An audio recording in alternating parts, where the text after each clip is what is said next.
بسم اللہ الرحمن الرحیم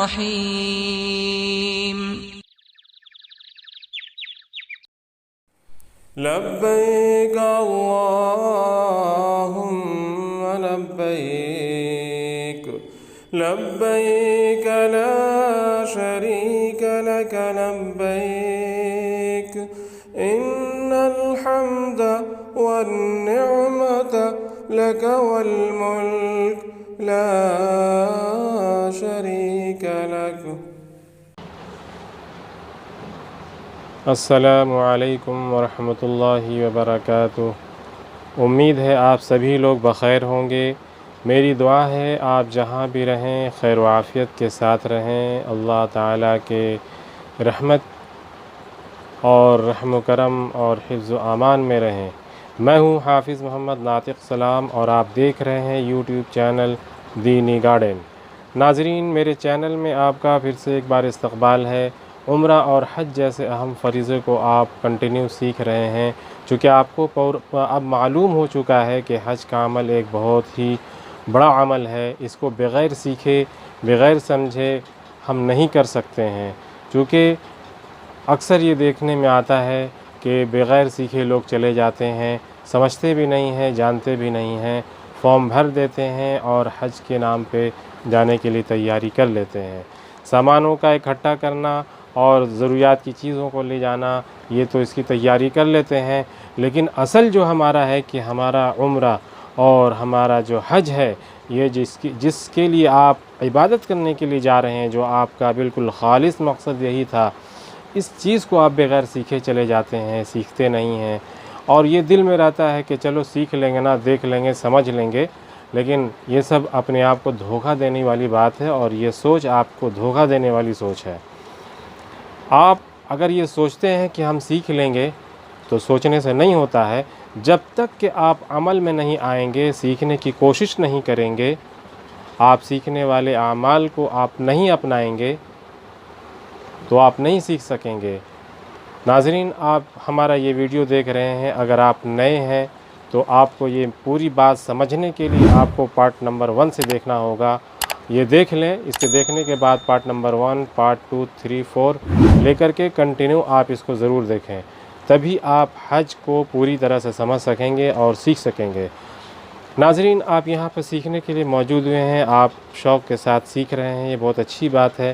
اور یہ ویڈیو اگر آپ ریگولر سیکھ رہے ہیں تو واقعی میں آپ کے دل میں ہے کہ آپ حج کو اور عمرہ کو سیکھنا چاہتے ہیں، اور آپ کو میں نے بتایا ہے کہ عمرہ اور حج بغیر سیکھے آپ چلے جائیں گے تو کیا ہوگا، وہاں آپ کو وقت پر ضرورت کے مطابق ضرورت پر آپ بھول جائیں گے، آپ کو سمجھ میں نہیں آئے گا کہ اس عمل کو کیسے کرنا ہے، اس کے بعد کیا کرنا ہے۔ پھر کیا ہوگا کہ آپ وہاں دیکھا دیکھی شروع کر دیں گے، جو لوگ وہ عمل کر رہے ہیں وہی آپ بھی کریں گے۔ نتیجہ کیا ہوا کہ یہاں سے آپ کا جانا، وہاں کا وقت گزارنا، عبادتیں کرنا سب بیکار ہو جائے گا۔ وہ کون سی عبادت کر رہے ہیں آپ کو نہیں پتہ، آپ وہ کون سے اعمال، کون سے رکنوں کو ادا کر رہے ہیں، اور آپ کا وہ عمل، وہ آپ کا رکن چھوٹا ہوا ہو، تو بتائیے اس طرح سے عمرہ ہو جائے گا، اس طرح سے حج ہو جائے گا؟ بالکل نہیں ہوگا۔ یہ اکثر دیکھنے میں آتا ہے کہ لوگ دیکھا دیکھی کرنے لگتے ہیں، وہ دوڑ رہے ہیں تو آپ بھی دوڑنے لگتے ہیں۔ ارے کیوں دوڑ رہے ہیں آپ کو نہیں نا پتہ ہے، وہ تو وہ دوڑنے والا جانے کہ ہاں بھائی ہم کیوں دوڑ رہے ہیں۔ اس لیے بہتر ہے کہ آپ سیکھ کر جائیں، اور سیکھنے کے لیے آپ وقت دیں۔ آپ اپنے تمام کاموں میں سے ہر دن آپ تھوڑا وقت نکالیں اور اس کو سیکھیں، سمجھیں، مذاکرہ کریں۔ آپ اگر تنہا ہیں، آپ کے ساتھ کوئی نہیں ہے، تو آپ پتہ کریں، آپ معلوم کریں کہ اور کون اس سال حج میں جانے والے ہیں، تو آپ ان کے ساتھ بیٹھ کر یہ ویڈیو دیکھیں اور پھر اس ویڈیو کے مطابق آپ مذاکرہ کریں۔ اسی ویڈیو کو نہیں بلکہ میرے پچھلے تمام ویڈیوز کو آپ دیکھیں، اور ہر ویڈیوز کو دیکھنے کے بعد، ہر ویڈیو کو دیکھنے کے بعد آپ ضرور مذاکرہ کریں۔ مذاکرہ کرنے سے وہ تمام باتیں آپ کے ذہن میں پیوست ہو جائے گا اور یاد ہو جائے گا، ازبر ہو جائے گا۔ پھر وہ عمل آپ کا رائگاں نہیں ہوگا، آپ کا عمرہ رائگاں نہیں جائے گا، آپ کا حج رائگاں نہیں ہوگا، ناقص نہیں ہوگا، بلکہ وہ حج آپ کا، وہ عمرہ قبول ہوگا، مبرور ہوگا۔ ناظرین، آج میں آپ کے سامنے ایک نیا موضوع لے کر آیا ہوں۔ میں آپ سے ذکر کر رہا ہوں کہ حج کے اقسام، حج کے اقسام میں 3 طرح کے حج ہیں، حج افراد، حج تمتع، حج قران ہے۔ آج میں آپ کو حج افراد اور حج تمتع میں نے بتا دیا ہے۔ آج میں آپ کو حج قران کے بنیادی احکام، اس کا طریقہ، اس کے مسائل، فضائل بتانے کے لیے آپ کے سامنے حاضر ہوا ہوں۔ شروع کرنے سے پہلے میں آپ سے ایک بات درخواست کرنا چاہتا ہوں کہ اگر آپ میرے چینل پر نئے ہیں تو سب سے پہلے میرے چینل کو آپ سبسکرائب کریں اور گھنٹی کے بٹن پر ٹچ کریں، وہاں پہ آل کا آپشن آئے گا، آل کے بٹن پر ٹچ کر کے آپ اس چینل سے جڑ جائیے، یعنی آپ سے اور ہمارا رشتہ بن جائے گا، ہمارا رابطہ قائم ہو جائے گا، ہماری جانب سے جو بھی ویڈیوز ڈالے جائیں گے وہ سب سے پہلے آپ کو پہنچے گا، اور اس میں آپ ہی کیا ہوگا کہ آپ اس کو دیکھ لیں گے کہ میں نے کیا آپ کے لیے بھیجا ہے۔ ناظرین، حج کرنے کا ایک طریقہ حج قران بھی کہلاتا ہے، جس کے بنیادی احکام کو سمجھنے کے لیے میرے ویڈیو کو آپ آخر تک دیکھیں، اسکپ نہیں کریں، آپ فارورڈ نہیں کریں، آپ بغیر اسکپ کیے ہوئے بالکل موبائل کو دور رکھ کر کے اور آرام سے بیٹھ کر کے اس کو پورا دیکھیں، تبھی آپ پورا سمجھ سکیں گے۔ آپ کے ہاتھ میں جنبش ہوتی رہے گی، آپ اس کو حرکت دیتے رہیں گے تو پھر آپ صحیح سے نہیں سیکھ سکیں گے، آپ کا ذہن بھٹکے گا۔ یہ بہت بڑا عمل ہے جس کو آپ کو ضرور دھیان کے ساتھ سننا سمجھنا چاہیے، چونکہ آپ بہت بڑی ٹریننگ لے رہے ہیں۔ اس ٹریننگ میں انشاءاللہ آپ بہت کچھ سیکھیں گے۔ ناظرین، قران کے معنی، حج قران کا جو لغوی معنی ہے، ایک چیز کو دوسری چیز کے ساتھ جمع کرنے اور ملانے کے آتے ہیں، ایک چیز کو دوسری چیز کے ساتھ ملانے اور کرنے کے آتے ہیں، اور شریعت کے زبان میں حج افراد اور حج تمتع کے مقابلے میں حج قران کے معنی اس طرح حج کرنے کے آتے ہیں کہ عمرہ اور حج کے احرام کو ایک ساتھ جمع کر دیا جائے، یعنی ایک ساتھ ملا دیا جائے، خواہ اس طرح سے کہ ایک ہی ساتھ عمرہ اور حج کا احرام باندھیں گے، احرام جو باندھیں گے اس کی نیت ایک ہی ہوگی۔ حج قران کرنا بھی جائز ہے، اور حنفیہ کے نزدیک حج قران کرنا دوسرے طریقوں کے حج کرنے سے افضل حج ہے۔ یہ کہ حج قران میں عمرہ اور حج دونوں مستقل ارکان کہلاتے ہیں، اور حنفیہ کے نزدیک حج قران کرنے والے کو 2 طواف اور 2 سعی کرنا ضروری ہوتا ہے۔ پہلا طواف اور سعی عمرہ کے لیے، اور دوسرا طواف اور سعی حج کے لیے ہوتے ہیں۔ البتہ حنفیہ کے علاوہ بعض دیگر فقہاء کرام کے نزدیک عمرہ اور حج کا ایک ساتھ احرام باندھنے کی صورت میں حج میں عمرہ کے اعمال کا تداخل ہو جاتا ہے، یعنی عمرہ اور حج دونوں کے طواف اور سعی کو الگ الگ کرنے کی ضرورت نہیں ہوتی ہے۔ حج قران صحیح ہونے کے لیے شرط ہے کہ عمرہ کا طواف کرنے سے پہلے حج کا احرام شروع ہو چکا ہو، یعنی اگر کسی نے پہلے عمرہ کا احرام باندھا اور پھر اس کے بعد حج کا احرام باندھا، یعنی اس نے حج کو عمرہ پر داخل کر دیا، تو اس کا احرام باندھنا اور اس کا حج قران کرنا درست ہو جائے گا، بشرطے کہ اس نے حج کا احرام عمرہ کا طواف کرنے سے پہلے باندھ لیا ہو۔ اور اگر اس نے پہلے حج کا احرام باندھا اور پھر اس کے بعد عمرہ کا احرام باندھا، یعنی عمرہ کو حج پر داخل کر دیا، تو حنفیہ کے علاوہ دیگر جمہور فقہاء کرام کے نزدیک تو بہرحال اس کے عمرہ کا احرام صحیح نہیں ہوگا اور وہ حج قران کرنے والا شمار نہیں ہوگا۔ جبکہ حنفیہ کے نزدیک یہ تفصیل ہے کہ اگر کسی شخص نے حج کا احرام باندھنے کے بعد اور طواف قدوم شروع کرنے سے پہلے عمرہ کا احرام باندھا، یا طواف قدوم شروع کرنے کے بعد عمرہ کا احرام باندھا، اگرچہ طواف کا ایک ہی چکر کیا ہو یا پورا طواف کرنے کے بعد عمرہ کا احرام باندھا، تو ان صورتوں میں اس پر حج اور عمرہ دونوں واجب ہو جائیں گے اور یہ حج قران کرنے والا شمار ہو جائے گا۔ لہٰذا اس احرام میں پہلے عمرہ اور پھر حج کرنا ضروری ہوگا، لیکن ایسا کرنا مکروہ ہوگا اور اس پر حج قران والی قربانی بھی واجب ہوگی۔ اگر کسی نے حج کا احرام باندھنے کے بعد وقوف عرفہ بھی کر لیا اور اس کے بعد عمرہ کا احرام باندھا، تو حنفیہ کے نزدیک اس کا حج قران صحیح نہیں ہوگا۔ اس لیے صورت میں اس پر حج قران کی قربانی واجب نہیں ہوگی، اور حج قران صحیح ہونے کے لیے بھی شرط ہے کہ عمرہ کا احرام حج کے مہینوں میں واقع ہوا ہو، اور حج کے مہینوں کا آغاز شوال کا چاند نظر آنے پر ہو جاتا ہے، جیسا کہ احرام کے بیان میں نے بتایا ہے اور پچھلے ویڈیوز میں بتایا ہے۔ البتہ حنفیہ کے نزدیک حج تمتع کی طرح صرف یہ شرط ہے کہ عمرہ کا مکمل طواف یا کم از کم اس کے 4 چکر حج کا مہینہ شروع ہونے کے بعد واقع ہوئے ہوں۔ اگرچہ احرام پہلے باندھا جا چکا ہو اور دیگر فقہاء کرام کے اقوال اس سلسلے میں مختلف ہیں، حج قران صحیح ہونے کے لیے حنفیہ کے نزدیک یہ بھی شرط ہے کہ وقوف عرفہ سے پہلے عمرہ ادا کر لیا جائے، اور اگر کوئی مکمل عمرہ ادا نہ کر سکے تو کم از کم عمرہ کے طواف کے تمام اقصر یعنی 4 چکر ادا کر لیے جائیں، اور اگر کوئی حج قران کرنے والا وقوف عرفہ سے پہلے عمرہ کا طواف نہ کر سکے اور وہ 9 ذی الحجہ کو وقوف عرفہ کر لے تو پھر اس کا حج قران صحیح نہیں ہوتا، کیونکہ مذکورہ جو میں نے باتیں بتائی ہیں صورت میں وقوف عرفہ کرتے ہی اس کا عمرہ باطل ہو جاتا ہے، اگرچہ عمرہ کے چھوڑنے کی نیت بھی نہ کی ہو۔ حج قران صحیح ہونے کے لیے یہ بھی شرط ہے کہ عمرہ اور حج میں سے کسی کو بھی فاسد نہ کیا جائے، چنانچہ اگر کسی نے وقوف عرفہ سے پہلے یا عمرہ کے مکمل طواف یا اس سے کم از کم 4 چکر کرنے سے پہلے میاں بیوی والا رشتہ قائم کر لیا تو اس کی وجہ سے وہ حج قران کرنے والا شمار نہیں ہوگا۔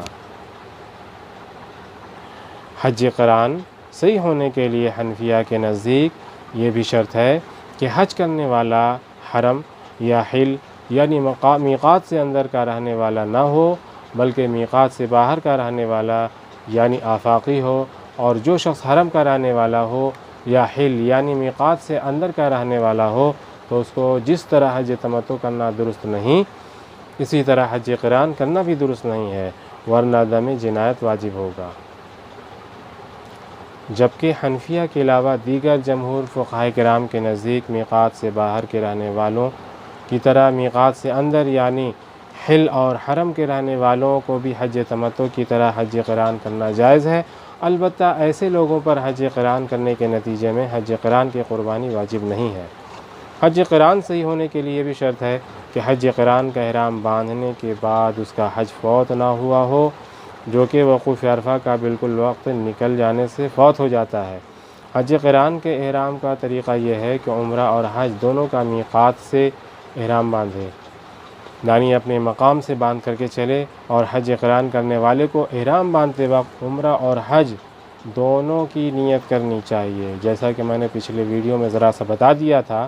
حج قران کے بارے میں، اور نیت اصل دل میں ہوتی ہے، یہ میں نے پہلے بھی ذکر کیا ہے، اور زبان سے بھی الفاظ ادا کر لے تو جائز ہے، بلکہ بعض حضرات کے نزدیک بہتر ہے، اور عربی میں مثلا اس طرح الفاظ ادا کریں: اللہم انی ارید العمرۃ والحج فیسرہما لی وتقبلہما منی، اور اردو میں اس طرح الفاظ ادا کریں کہ اللہ میں عمرہ اور حج کا ارادہ کرتا ہوں، آپ ان دونوں کو میرے لیے آسان فرما دیجئے اور ان دونوں کو میرے طرف سے قبول فرما لیجئے۔ اور اس طرح نیت کرنے کے ساتھ تلبیہ بھی پڑھیں، اور عمرہ اور حج کا آگے پیچھے احرام باندھنا بھی درست ہے، مثلا عمرہ کی نیت پہلے کر لیا، پھر تلبیہ پڑھ لیا، پھر اس کے بعد حج کی نیت کر کے تلبیہ پڑھ لیا، تو یہ ہو گیا عمرہ اور حج کا آگے پیچھے احرام باندھنا، یعنی یہ بھی درست ہے، یا ایک ساتھ دونوں بول دیا حج اور عمرہ تو یہ بھی درست ہے۔ اور جب حج قران کا احرام باندھ لیا تو حنفیہ کے نزدیک یہ شخص 2 طواف اور 2 سعی کرے گا، اور طواف اور سعی تو عمرہ کے لیے اور 1 طواف اور سعی حج کے لیے، جس کا طریقہ یہ ہوگا کہ حج قران کرنے والا مسجد حرام میں داخل ہو کر طواف کرے، جس میں 7 چکر پورا ہوگا، پہلے 3 چکروں میں رمل کرے گا، اس طواف میں استباء بھی کرے گا، پھر اس کے بعد صفا اور مروہ کے درمیان عمرہ کی سعی کرے گا، جس کے بعد عمرہ کے افعال مکمل ہو جائیں گے، لیکن وہ سر کے بال نہیں منڈوائیں گے، بلکہ اس کے احرام کی پابندیاں جاری رہیں گی۔ پھر وہ حج سے پہلے طواف قدوم کرے گا، جو کہ حنفیہ کے نزدیک سنت ہے، اور اگر وہ طواف قدوم کے ساتھ حج کی طواف زیارت کے بعد والی سعی بھی کرنا چاہے تو وہ بھی درست ہے۔ اس صورت میں طواف قدوم کے اندر رمل اور استباء بھی کرے گا، پھر اس کے بعد جب حسب قاعدہ حج کے اعمال ادا کرے گا اور حج قران کے نتیجے میں حج کی مخصوص قربانی بھی کرے گا، اور حج کے اعمال ادا کرنے کے بعد جب سر کے بال منڈائے یا کٹائے تو وہ ایک ساتھ عمرہ اور حج دونوں کے احراموں سے باہر نکلے گا۔ یہ تفصیل تو حنفیہ کے نزدیک تھی، اور جمہور فقہاء کرام یعنی مالکیہ، شافعیہ اور حنابلہ کے نزدیک حج قران کرنے والا وہی اعمال کرے گا جو حج افراد کرنے والا کرتا ہے، کہ پہلے رمل و استباء کے بغیر طواف قدوم کرے گا، جو کہ مالکیہ کے نزدیک واجب اور دیگر حضرات کے نزدیک سنت ہے، اور پھر وقوف عرفہ کرے گا، اور اگر طواف قدوم کے بعد